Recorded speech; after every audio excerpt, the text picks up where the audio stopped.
prénom. Alors justement, je pense que c'est la personne qui commande la rencontre, si je ne me trompe pas. Oui, mais au comité régie ce matin, voilà. Ah, voilà. On va peut-être recommencer vu qu'on est en comité réduit, désolé.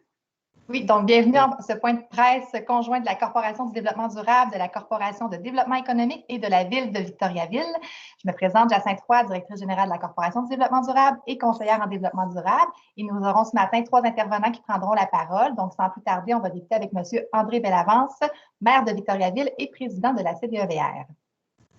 Merci Jacinthe, bonjour tout le monde. Ça me fait plaisir de participer à ce point de presse aujourd'hui. On va donner un peu plus de détails tout à l'heure, mais juste pour vous dire, avec les deux chapeaux que je porte, président de la Corporation de développement économique de Victoriaville et sa région et maire de Victoriaville, comme Jacinthe l'a dit, c'est pour nous une bonne nouvelle que la Corporation de développement durable voit son mandat élargi. Je pourrais même dire que la CDD va sortir un petit peu de l'ombre, a toujours été avec nous, un partenaire fiable et efficace, mais on va en entendre un peu plus parler. Je pense que c'est une bonne chose. Elle va gérer maintenant la démarche des deux, qui est le programme d'accompagnement stratégique en développement durable pour les entreprises et les organisations qui étaient pilotées jusqu'à aujourd'hui par la CDEVR. Et c'est aussi la CDD qui aura la tâche de gérer le volet développement durable et l'accompagnement des entreprises qui s'installent dans notre écoparc industriel Daniel Gaudreault.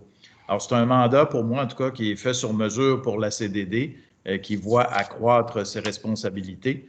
Après près de 10 ans maintenant de partenariat, comme je le disais, avec la CDEVR et la Ville.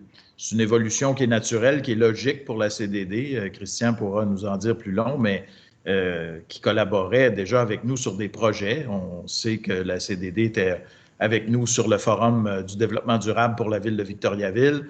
Aussi, plus récemment, un autre partenaire très important avec notre partenariat avec l'Université du Québec à Trois-Rivières pour la création de la première chaire de recherche municipale sur les villes durables.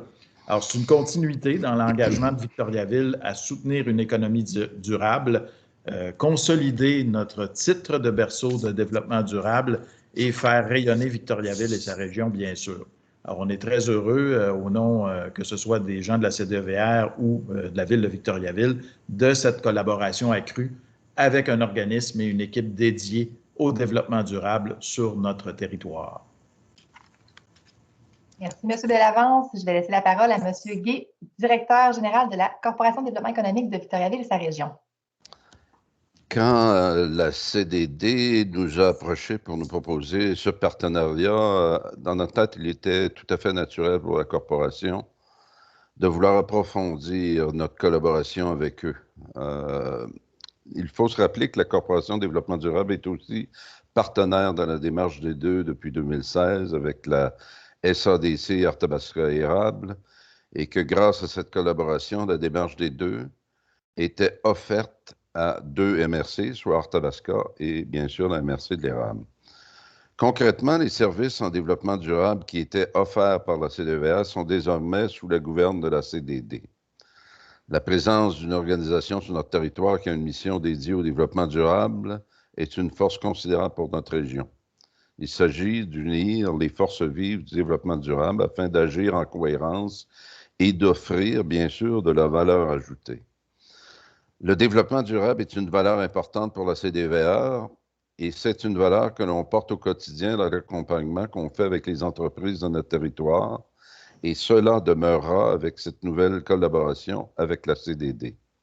Les entreprises qui souhaiteront obtenir un accompagnement en développement durable n'auront qu'à cogner à la porte de la CDD et nous continuerons de promouvoir l'adoption de pratiques éco-responsables auprès des entreprises dans nos divers accompagnements. Et bien sûr, nous continuerons à collaborer de près avec l'équipe de la CDD. Je vous rappelle que le développement durable est une valeur sûre qui interpelle l'ensemble de la population de l'ensemble de la MRC d'Arthabasca, que nous avons un intérêt certain à poursuivre différentes activités au niveau du développement durable. Nous sommes à développer des interventions au niveau de la zone d'innovation et qui toucheront l'agriculture durable. Alors, il est clair que ces collaborations avec la CDD ne sont que le début d'une grande et belle aventure. Alors voilà, merci. Merci, M. Gay. Maintenant, je vais inviter M. Héon à prendre la parole au nom de la Corporation du développement durable. Merci beaucoup de me donner la chance de parler de la CDD. C'est un organisme à but non lucratif qui a été créé en 2012 par des citoyens, des gens d'affaires de la région, des gens qui avaient la couleur du développement durable là, tatouée sur le cœur, vraiment. J'ai eu la chance de côtoyer ces personnes depuis plusieurs années, des gens passionnés et engagés, puis ça ne va jamais assez vite, il n'y a jamais assez d'actions qui doivent être mises en branle. Puis on l'a vu, là, la CDD a su se développer dans beaucoup de projets différents, beaucoup en collaboration. Très souvent, la CDD était l'espèce de liant qui permettait l'émergence de d'autres projets. Et on est content de voir que cette confiance-là, ça nous permet d'aller de l'avant sur de nouveaux projets. Donc, on est très, très heureux de cette nouvelle collaboration-là avec la CDEVR. La CDD, c'est une organisation qui a maintenant 4 professionnels engagés, motivés. Ça fait vraiment une différence auprès des organisations. Quand j'entends parler des interventions de nos professionnels là, dans le milieu, j'entends juste des commentaires positifs à quel point ils sont aidants et même motivants dans leurs activités. Donc, nous offrons nous coordonnons, c'est-à-dire des projets, offrons des services en développement durable sur les territoires d'Arthabasca érable, mais avec le temps, on a élargi vraiment notre territoire, notre région, finalement, c'est rendu vraiment le centre du Québec et on a une croissance là, qui est vraiment intéressante. Alors, le conseil d'administration de la CDD voit, un peu comme Vincent, un potentiel considérable de développement pour la CDD. On est à l'heure du temps, on vit une crise à l'heure actuelle, une crise sanitaire. On a aussi un contexte de changement et de crise climatique qui s'en viennent, on l'a dit depuis le début de la crise, là. En fait, la pandémie actuelle, c'est rien par rapport aux problèmes qu'on va vivre, juste à s'adapter au changement climatique. On n'a qu'à penser à une relance économique. Après cette crise-là, il faut se relancer. Et les gens ont soif de solutions qui émergent du développement durable. On veut reconstruire, mais on veut reconstruire de façon très positive et pérenne pour l'avenir. Alors, nous, on pense que la CDD a un rôle de plus en plus important à jouer dans l'avenir. Alors, et ça sera bénéfique pour Victoriaville, sa région et tout le centre du Québec. Je vous remercie beaucoup. Merci, M. Héon. Donc, on est rendu à la période de questions, s'il y a des questions de la part des journalistes. Concrètement, ça va changer quoi, le mandat élargi pour la CDD? Là, sur le terrain, qu'est-ce qu'on va faire de plus qu'on ne faisait peut-être pas jusqu'ici? Ou...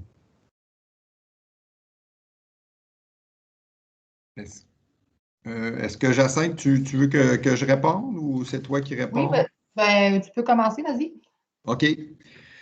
Bien, c'est sûr que concrètement, ce que ça fait pour nous, c'est une certaine autonomie dans l'organisation des choses, puis de pouvoir être plus proactif là, dans le développement de projets. C'est sûr, puis on a parlé d'élargissement du territoire, c'est quelque chose qui ça nous permet de faire. On ne se le cachera pas, là, c'est un développement qui a pu se faire beaucoup grâce à la ville de Victoriaville, mais maintenant, on est à une ère d'expansion. Et cette réorganisation-là, si on veut, c'est ça que ça nous permet de faire. Oui, c'est quelque chose qui est né, on l'a dit, c'est un berceau de développement durable, mais là, on est en train de rayonner. Là. Puis c'est ça que ça nous permet de faire. Là, de façon plus pratique, peut-être Jacinthe pourra en ajouter. Là. Bien, peut-être de façon plus pratique, comme puis d'ailleurs, M. Gay disait tantôt, les services continuent d'être offerts auprès des entreprises, la démarche des deux, tout ça. Par contre, l'avantage, c'est d'avoir toute l'équipe qui travaille ensemble dans la même équipe. Donc, vraiment de créer des synergies entre les différents services, projets qu'on offre en développement durable, l'expertise de cette équipe-là. Donc, ça, il y a clairement aussi là, un bénéfice là, à avoir en fait tous ces services-là en développement durable regroupés sous le même chapeau dans une même équipe.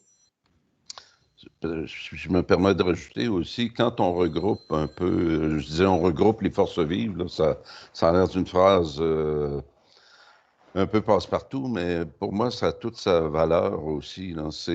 On prend l'ensemble des forces qui gravitent autour du développement durable, on les place ensemble, puis ça ne peut pas faire autrement que de créer de nouvelles synergies qui vont nous porter à un autre niveau, qui vont nous porter ailleurs. Chez nous, nous avons, comme je le disais, des projets présentement au niveau de l'agriculture durable puis de l'économie circulaire qu'on va poursuivre et qui vont se faire puis qui vont agir en levier avec la Corporation du développement durable. On l'a vu à quel point on a pu donner un essor à nos interventions au niveau du développement durable quand on n'était pas capable, personne, de se payer une ressource de plus. Fait que ce que c'est qu'on a eu comme idée, on a dit on va mettre nos forces ensemble puis on va réussir à se payer une ressource de plus. Fait que la SADC était là, la Corporation de développement durable, la Ville de Victo, puis nous autres, au niveau de la corporation, on a mis toutes nos billes ensemble, puis on a été capable de savoir, de se payer, dans le fond, une ressource additionnelle qui est en mesure de pouvoir intervenir au profit de la communauté. Alors donc, il n'y a que des avantages à créer ces regroupements d'activités pour qu'on puisse collaborer les uns les autres. Puis je vais aller un peu plus loin. On rêve éventuellement de se créer un fonds en développement durable. Quand on a une masse critique qui devient suffisamment importante, on attire l'attention et on peut justifier l'intérêt de la communauté à investir des sous au profit d'un fonds qui va être profitable pour tout le monde. Puis Christian le disait tout à l'heure, là, ce qui s'en vient là, avec les problématiques qu'on va vivre au niveau de l'environnement, c'est rien la pandémie qu'on vient de vivre. Là. On va y goûter pas à peu près, vous le savez tout le monde. Alors, il faut se préparer et c'est des interventions telles que celle-là qui vont nous aider à nous en sortir. Vous parlez d'une ressource de plus, c'est donc dire qu'on est passé de 3 à 4 à la CDD, c'est tout ça? Pour les 4 professionnels? Je vais te laisser répondre, Jacinthe. Là. En fait, l'exemple que donnait M. Guy, c'était en fait un peu relié dans le passé, ça a parti en 2016, là, qu'on avait regroupé différentes collaborations pour ajouter une ressource. Là. Donc, à ce moment-là, il y avait moi qui avais un poste en développement durable à la Corpo économique, on avait rajouté quelqu'un. Et là, effectivement, aujourd'hui, on a ajouté 2 autres personnes à la CDD avec des nouveaux projets, là, entre autres le Fonds Éco-Leader puis un projet d'économie circulaire. Donc. OK. Est-ce que ça fait. On a élargi le territoire, c'est récent ou qu'on couvre tout le centre du Québec? Ou? Ouais, l'élargissement, disons, plus vers Arthabasca et Érable, ça, c'était autour de 2016. 2019, non, pardon, ouais. 2019, c'est quand on a commencé à élargir vers le centre du Québec. Ce qui nous a permis d'arriver plus vers le centre du Québec, c'était la CDD, l'organisme porteur d'un mandat national qui est le Fonds Éco-Leader. Donc, dans chaque région administrative du Québec, il y a un agent de ce programme-là national. Et nous, la CDD, on avait décroché, si on peut dire, le mandat pour ce projet-là. Et tout récemment, on a aussi décroché un nouveau projet là, avec Recycle Québec qui va nous permettre d'intervenir au niveau de l'économie circulaire, mais sur les territoires de Bécancour, Nicolet et Amaska. Donc, ça aussi, on le fait en collaboration avec des partenaires de développement économique sur ces zones-là. Il va y avoir, dans à peine quelques jours ou semaines, là, une 5e ressource qui va se rajouter à l'équipe de la Corporation du développement durable. Donc, on place les pions pour être prêt là, justement à faire face aux situations à venir. Exactement. Exactement. Puis, j'ajouterais aussi que la SADC, quand elle est devenue partenaire pour qu'on puisse obtenir une 2e ressource, la SADC intervenant à la fois sur la MRC de l'érable et sur la MRC d'Arthabasca, mais il devenait naturel pour nous de prendre l'expansion du côté de l'érable et c'était d'ailleurs un souhait qui était exprimé par l'un des partenaires qui était la SADC. Parfait. C'est beau pour moi. Merci beaucoup. Donc, s'il n'y a pas d'autres questions, ça met fin à notre point de presse. Et la diffusion pourra être partagée là, auprès des différents médias ainsi que la photo des intervenants ce matin. Donc, je vous remercie beaucoup. Pardon? Je vous dis un gros merci et bonne journée à vous tous. Merci beaucoup. Bonne journée tout le monde. Merci.